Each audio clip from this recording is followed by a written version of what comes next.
Bienvenue dans l'écho des pages. Aujourd'hui, je vous invite à découvrir Candide, un conte philosophique écrit par Voltaire au XVIIIe siècle. C'est une œuvre à la fois drôle, ironique et profondément critique. À travers les aventures de Candide, Voltaire questionne les injustices, la guerre, la religion et surtout l'optimisme aveugle. Un texte intemporel, toujours d'actualité. Bonne écoute, Candide ou l'optimisme de Voltaire. Chapitre 1. Comment Candide fut élevé dans un beau château et comment il en fut chassé. Il y avait en Westphalie, dans le château de monsieur le baron de Thundertantronckh, un jeune garçon à qui la nature avait donné les mœurs les plus douces. Sa physionomie annonçait son âme. Il avait le jugement assez droit, avec l'esprit le plus simple. C'est, je crois, pour cette raison qu'on le nommait Candide. Les anciens domestiques de la maison soupçonnaient qu'il était le fils de la sœur de monsieur le baron, et d'un bon et honnête gentilhomme du voisinage, que cette demoiselle ne voulut jamais épouser, parce qu'il n'avait pu prouver que 71 quartiers, et que le reste de son arbre généalogique avait été perdu par l'injure du temps. Monsieur le baron était un des plus puissants seigneurs de la Westphalie, car son château avait une porte et des fenêtres. Sa grande salle même était ornée d'une tapisserie. Tous les chiens de ses basses-cours composaient jointe une meute dans le besoin. Ses palefreniers étaient ses piqueurs.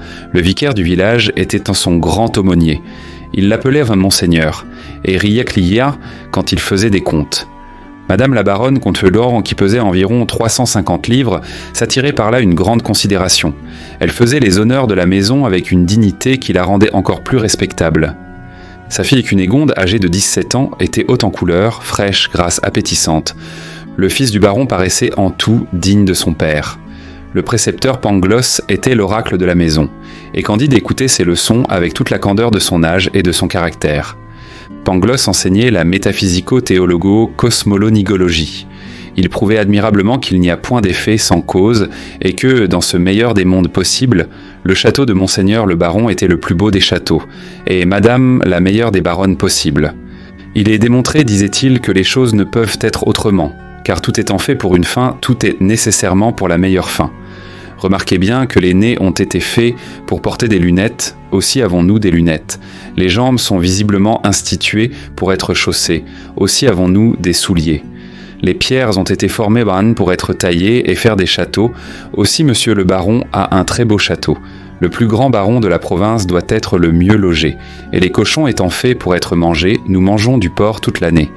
Donc ceux qui ont avancé que tout est bien ont dit une sottise. Il fallait dire que tout est au mieux. Candide écoutait attentivement et croyait innocemment, car il trouvait mademoiselle Cunégonde très belle, quoiqu'il ne prit jamais la hardiesse de le lui dire. Il concluait qu'après le bonheur d'être né baron de Thundertantronckh, le second degré de bonheur était d'être mademoiselle Cunégonde, le troisième de la voir tous les jours, et le quatrième d'entendre maître Pangloss, le plus grand philosophe de la province et partant de toute la terre.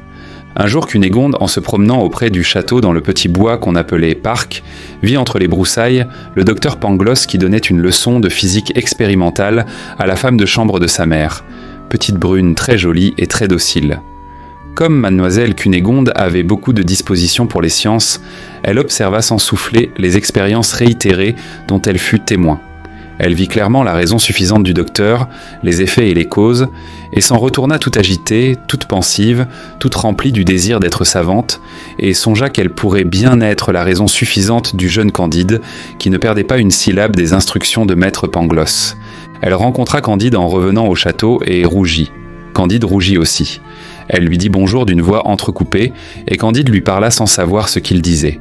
Le lendemain, en se promenant, ils se rencontrèrent de nouveau. Cunégonde laissa tomber son mouchoir, Candide le ramassa, elle lui prit innocemment la main. Le jeune homme innocemment baisa la main avec une vivacité, une sensibilité, une grâce toute particulière. Leurs bouches se rencontrèrent, leurs yeux s'enflammèrent, leurs genoux tremblèrent, leurs mains s'égarèrent. Monsieur le baron de Thundertantronckh passa près du petit bois, et, voyant cette cause et cet effet, chassa Candide du château à grands coups de pied dans le derrière. Cunégonde s'évanouit. Elle fut souffletée par madame la baronne dès qu'elle fut revenue à elle-même, et tout fut consterné dans le plus beau et le plus agréable des châteaux possibles. Merci d'avoir écouté ce chapitre de Candide de Voltaire. N'hésitez pas à vous abonner, liker et partager si vous avez apprécié cette lecture. À très bientôt pour